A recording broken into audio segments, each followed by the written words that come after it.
Welcome to Our Region's Business with your host, Bill Flanagan. Well, today on Our Region's Business, attracting and retaining tech talent. One fast-growing local company shares its secrets. Plus, building the STEM workforce of the future through the Pennsylvania Governor's School. And keeping our region green by taking better care of our trees. But first, the Pittsburgh sound. If you're not sure what that means, just listen. There's a thriving music ecosystem across our region, but unlike places such as Austin and Nashville, it hasn't coalesced into a true industry. A recent study commissioned by WYEP, the Pittsburgh Downtown Partnership, and the City of Pittsburgh has recommended a path forward. Abby Goldstein is General Manager of WYEP, one of the partners in putting together the study. And welcome. Good to have you here. Thank you, Bill. Yeah, so first off, the other partners who got together and decided we needed to take a look at the music industry in the region. Who else? Well, there was actually a large group of us that went to a Responsible Hospitality Institute conference back in 2016.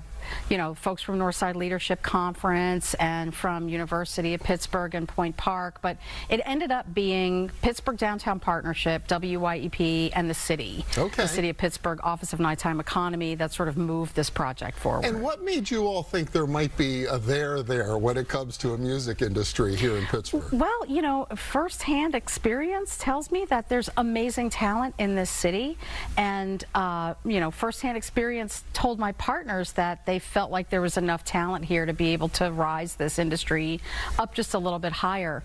I would like to see our original music scene become as big a source of civic pride as our high culture and our sports. And so we have a lofty aspiration here. Sure. Well, and I mentioned Nashville in the beginning. Austin clearly, is a force and has that recognition. Are other cities taking a serious look at this opportunity as well? Yeah, and I think it's interesting that Pittsburgh is on the forefront of some of the work that's being done nationally and internationally as well. London has been a leader in this space. Music Canada has done a lot of work in making a music city. Charlotte and Washington, D.C. are both starting work in this area. Seattle and San Francisco have been very active in this space as well. And then, of course, there's the cities you know and love and think of when you think of music: Austin, Nashville, New Orleans, Memphis, places like that. So, but the real research pieces that we've been working on, this is kind of on the forefront of some work that's going on internationally. Yeah, I mean, this is a big study. I mean, there's a lot of information, talk with a lot of people. What's in it for the region if we could pull this off, if we could become more like an Austin or a Nashville or some of those other cities? Well, ultimately, Bill, we don't want to be Nashville or Austin. We want to be the best possible version of Pittsburgh that we can be.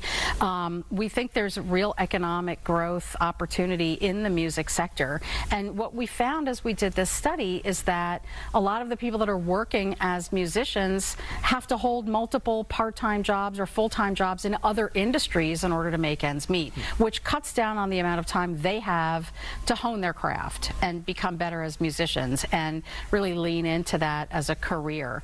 And so this study lays out sort of 5 basic areas where we have an opportunity to put our heads together and create some growth in leadership development, in revenue generation, in professional development for the industry in general, and on the regulatory side. We feel there's some regulatory hurdles that have held the music scene back over the years, and it's time to sort of revisit those. Well, and we hear the dust-ups from time to time over noise issues in different neighborhoods. We've had some venues that have closed as a result of that. Is that really a barrier to making this a vibrant industry? It absolutely is.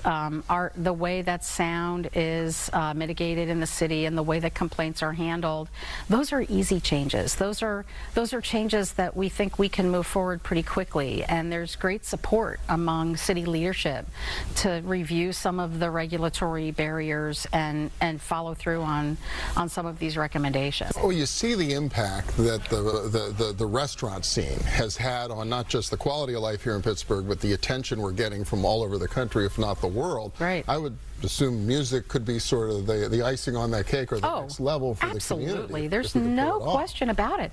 There's great stuff to eat here. There's great theater to go see. There's great sports teams. There's beautiful neighborhoods. And there's no reason why this amazing music scene that we have here can't be viewed as important an asset as the things that are bringing attention to the city now. So the report's out. You got it out this summer. What's next? Where do you go from here? Well, we really believe that the power needs to be in the hands of the people who do this work every day.